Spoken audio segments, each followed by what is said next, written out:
In this build series, I'll show you how I turned a 1/24th scale model of a 1967 Volkswagen bus into a rusted, dystopian jet-powered anti-gravity monster of the skies.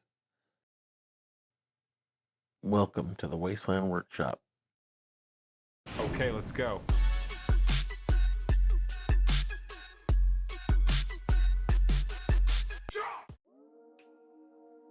One of the common questions I get asked is, how do you make the turbines for these vehicles? This is an example of a scratch-built turbine that uses wheel rims for the housing and styrene tube for the fuel lines.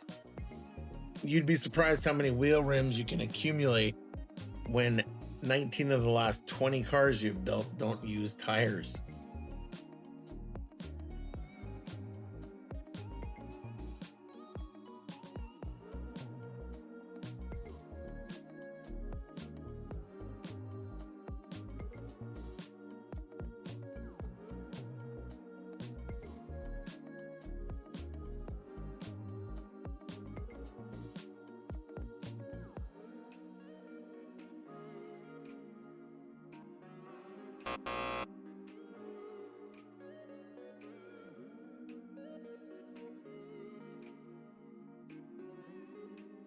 I have already picked out a small handful of rims that'll work for this application.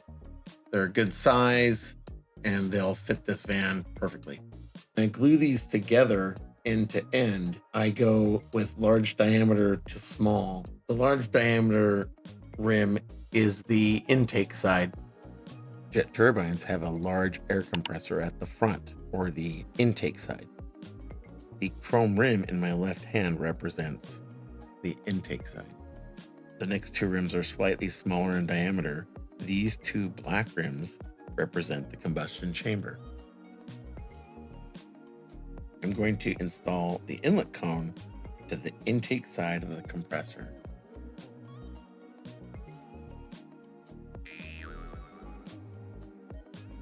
Here we have an example of a green inlet cone, and here we have an example of a hypnotizing inlet cone.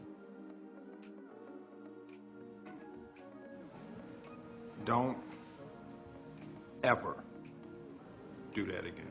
Oh, wow! My bad. The cone is centered by sight. Here I'm starting on the second turbine.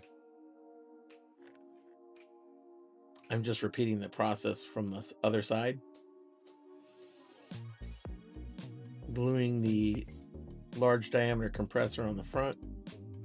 Here's an example of what they'll look like when we're done. I will do a video in the future on how to dress these turbines up with fuel lines and gadgets, but use your imagination and have at it. And now we are working on the exhaust side. Here I am drilling out the center of the rims so the hole goes all the way through. Or I'm just daydreaming that I'm a successful dentist in Beverly Hills.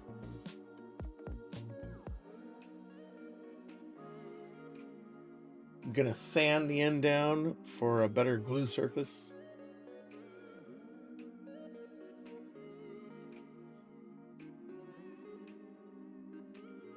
Oh, and these have been painted, so the chrome rim at the compressor side is no longer chrome.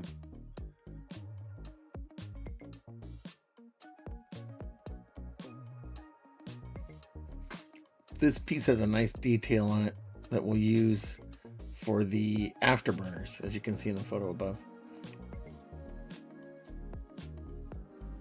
Since these twin turbines will be placed in the cargo area, I'll need to make a mount that'll hold them in place.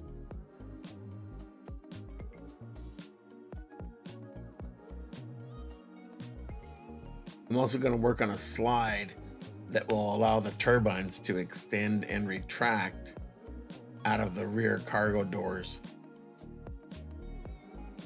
This slide here is made from a Gundam weapon that's been cut down. So I've already glued this little small piece of styrene between one of the turbines. I'm going to attach it to the other turbine. And there's just enough space for that slide to fit between. So here I'm checking to make sure it still moves and it slides freely. I'm going to sand that down a little bit to give it a good surface to glue some spacers to. Again, checking to see that it still slides. I'm going to cut 2 spacers, and these spacers are the exact same width of the styrene that I put between the 2 turbines. I'm just going to cut off 2 small pieces and then glue them on the end of the slide. They're spacers. They'll also work as a stop. They'll stop the turbines from extending too far.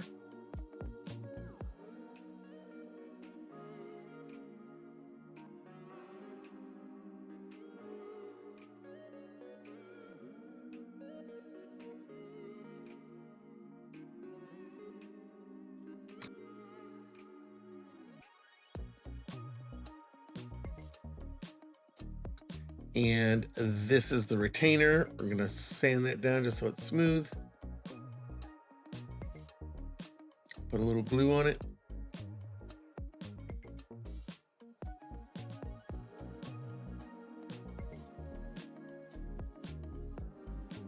And make sure that glue only contacts those 2 spacers. And the twin turbines are now retained within that small area. Here it is after it's been painted with afterburners on and a couple of fuel lines. There it is on the mount.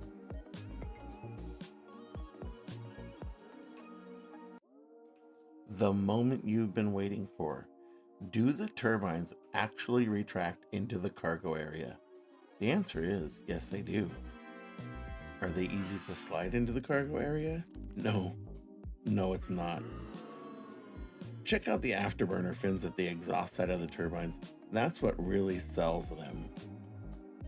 And the small diameter styrene fuel lines, those also add a lot of detail. If you enjoyed this video, please like and subscribe. It'll help the channel grow.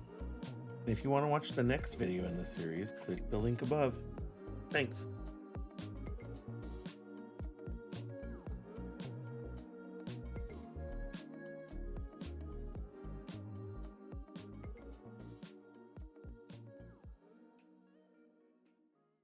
Okay, let's go.